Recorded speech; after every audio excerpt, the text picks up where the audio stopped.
Bismillahirrahmanirrahim.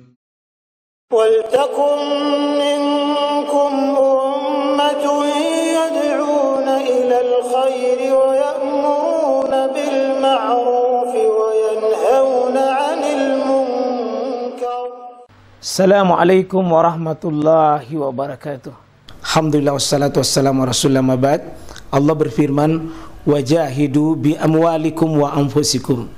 Berjuanglah kalian, berjihadlah kalian melalui hartamu dan dirimu.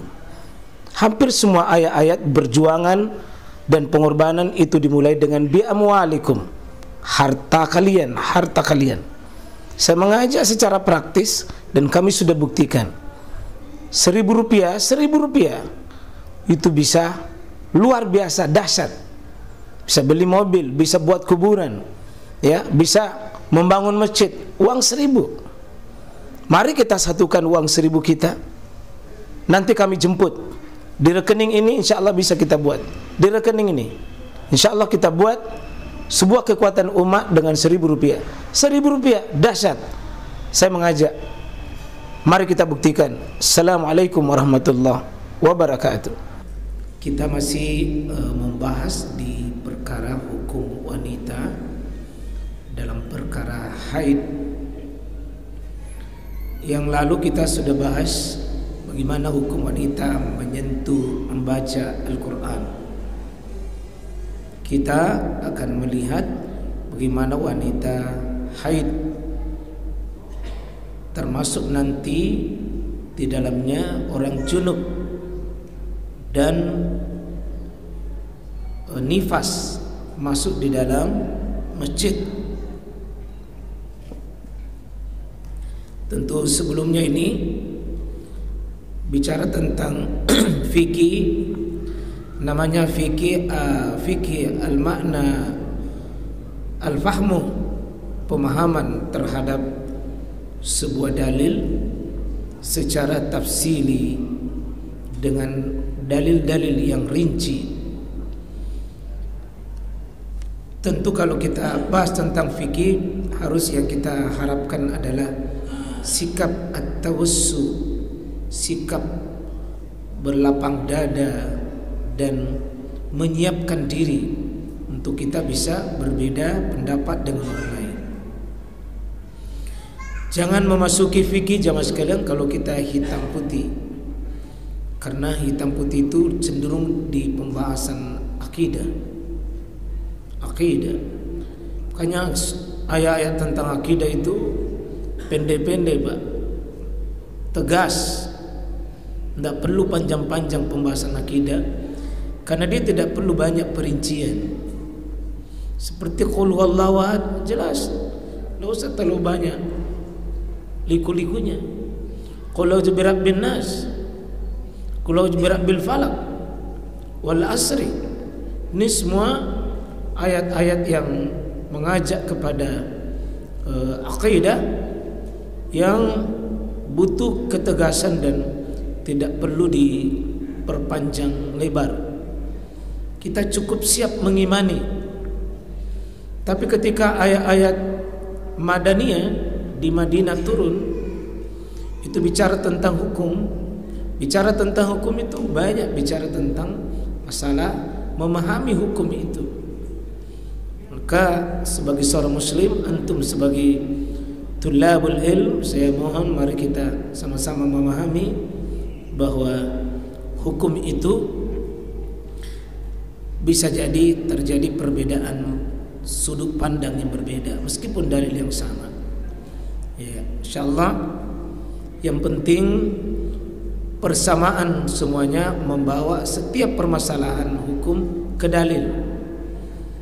Saya ulangi, bukan logika semata, bukan rasio semata, tapi dalil secara utuh. Ya. Kalau saya pakai selama ini, ya ada namanya sistem bayani, ada namanya burhani, ada namanya irfani. Itu butuh 3 pendekatan yang untuk mengokohkan itu. Butuh dalil-dalil bayan, yang sifatnya dalil nas dan teks-teks dari Quran dan hadis. Kemudian tentu penjelasan dengan burhaninya, secara bukti ilmiah, secara rasio dan fakta yang ada, itu butuh pendekatan.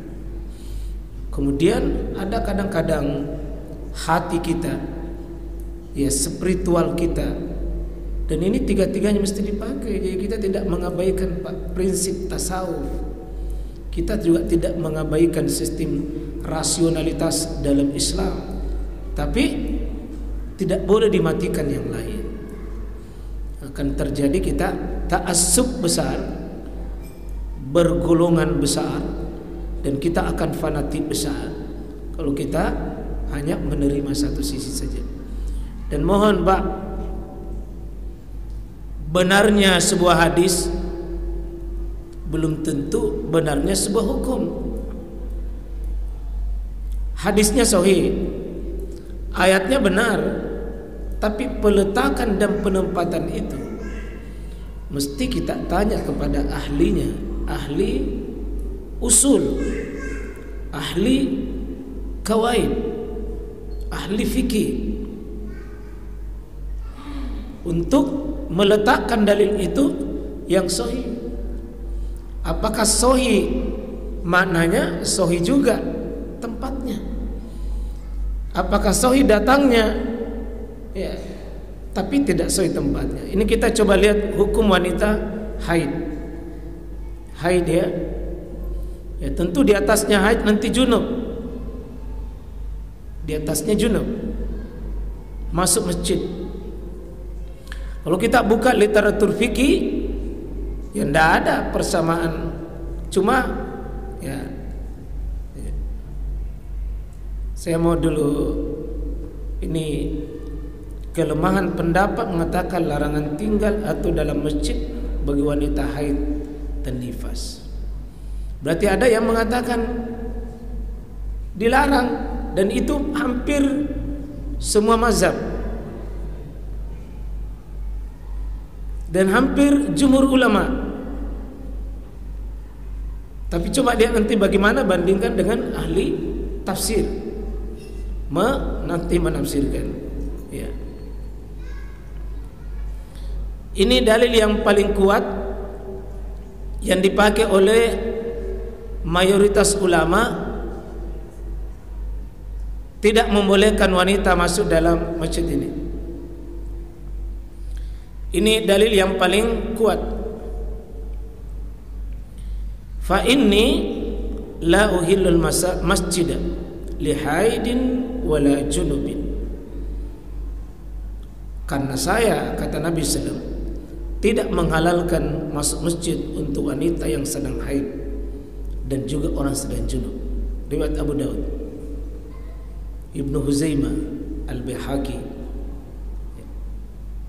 Ini kalau sudah begini Pak, Abu Daud, Ibnu Huzaimah, nah, bagaimana?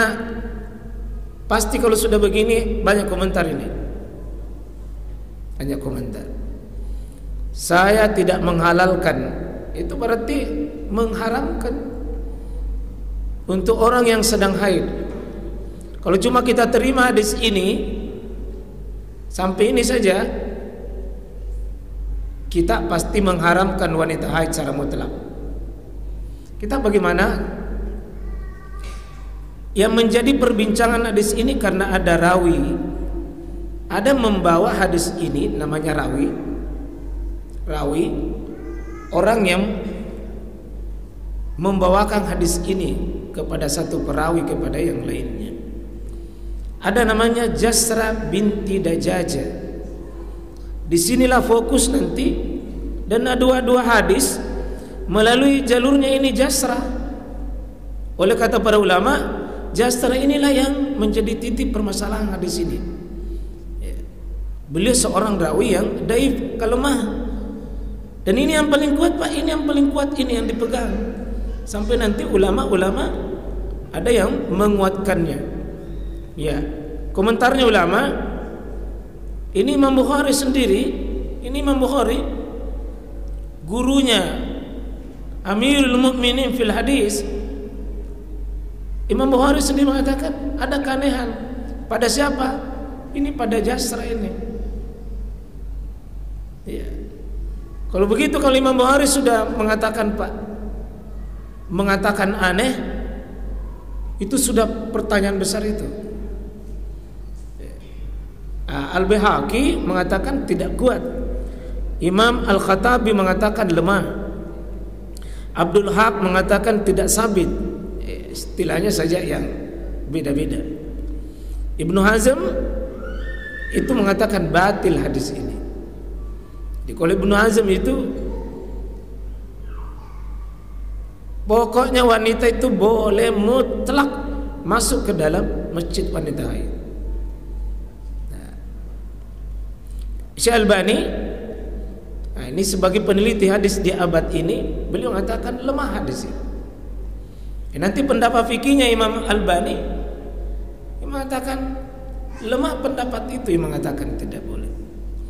Meskipun Pak, kalau Bapak buka nanti kitab-kitab fikih dan kitab kita, hampir cenderung para ulama itu mengatakan haram.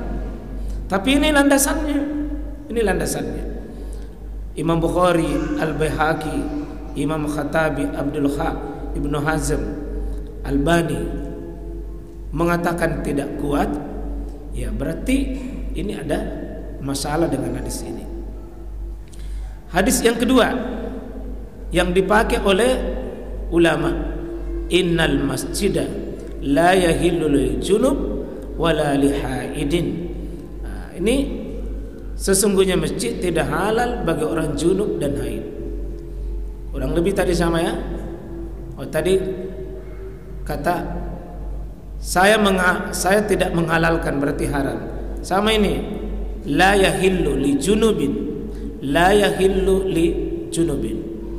Masalahnya hadis ini juga ada di sumbernya, itu sumbernya tadi Jasra. Ya. Jadi Imam Abu Zur'ah Ar-Razi hadis ini dari Jasra, dari ini Jasra juga yang sampai nanti kepada Aisyah katanya lemah. Ibnu Hazm di kitabnya Al-Muhalla beliau mengatakan hadis ini mu'dal. Ya. Artinya ada diselipkan oleh sebagian perawi di dalamnya. Ini melalui Jasra ini. Kemudian Ibnu Hajar, ini imamnya juga ilmu hadis, perawinya majhul, ya, tidak diketahui. Nah. Justru sebaliknya, ini ada hadis dari Aisyah, ya, bahwa pernah Nabi SAW itu suruh Aisyah untuk minta tolong kepada nawilini al-khumra minal masjid. Ambilkan itu semacam handuk sapu tangan di dalam masjid itu. Aisyah ambilkan. Tapi Aisyah haid. Qalat faqultu inni haid. Ya Rasulullah, saya haid. Apa kata Nabi ketika dia suruh masuk masjid? Aisyah mengatakan, saya haid. Nabi mengatakan, inna haidataki, sungguh haidmu itu laisat fi yadik, bukan di tanganmu. Nabi itu menunjukkan bahwa itu kotormu, bukan kotoranmu itu haidmu, iya kotor. Oh sedang kotor, tapi kan kotoranmu itu bukan di tanganmu. Bisa bermakna di sini, Pak. Kotornya wanita haid, iya, kotor. Tapi selama tidak mengotori masjid, dia masuk masjid. Selama tidak mengotori masjid, maka itu Nabi membolehkan. Apalagi kalau cuma sekedar lewat. Bisa juga kalau sekedar ada memenuhi hajatmu. Apa hajatmu? Ambilkan saya ini humrah tadi, yang semacam handuk sapu tangan itu. Ambilkan itu. Nah ini nanti dikiaskan oleh banyak ulama seperti Syekh Albani, Syekh bin Baz, kemudian ya imam seperti imam-imam di abad ini, banyak kontemporer yang memahami hari ini. Bahkan Komisi Fatwa Arab Saudi itu sama dengan dikiaskan. Kalau wanita hanya datang untuk bermajelis ilmu, dia bisa pakai pembalut, kotorannya kotor, tapi kan tidak mengotori masjid. Dia kotor tapi tidak mengotori masjid. Tidak secara mutlak haram untuk diharamkan masuk wanita itu, tapi kotorannya jangan kau sebar. Dan ini yang dipakai para ulama mengatakan haram. Abu Hanifah itu alasannya jangan dikotori masjid, haram. Itu masjid suci, rumah Allah, betul. Tapi kalau kita bisa jaga kebersihannya, maka bukan itu dilarang. Ini hadis sahih Imam Muslim.